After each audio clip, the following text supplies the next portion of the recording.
miditra amin'ny vanim-potoana fahavaratra isika amin'izao fotoana izao a, zany hoe maina ny andro amin'ny ankapobeny. Noho izany a miakatra ny hafanana, mitsioka ny rivotra ary maina ny atmosfera.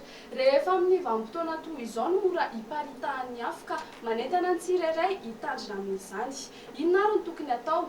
Vonoina amin'ny rano ny afo izay tsy miasa intsony toy ny sigara, ny afokasika, ny saribao ary ireo taratasy nodorana mba hisorohana ny loza. Satria moa dia maina ny atmosfera rehefa amin'ny vanim-potoana toy izao noho ny hafanana sy ireo entona isan-karazany noho ny fampiasana fiara ihany koa sy ny fandoroana tanety izay efa nolazaintsika teo aloha teo fa manafaingana ny fiovan'ny toetr'andro sady tsy mety amin'ny fahasalamana. Dia misy ny fihetsika tokony atao amin'izany afafazo ny rano angony ary alao ireo veti-tsakafo mba tsy hanintona ny voalavo ary afafazo amin'ny tokotany ny rano avy nanasana lovia na legioma izany na voankazo na ihany koa tanana. Izany fihetsika izany dia manampy amin'ny fahamandon'ny atmosfera izay misoroka amin'ny aretin'ny taovam-pisefoana. Araka izany ary dia aleo misoroka toy izay hiara-ny loza.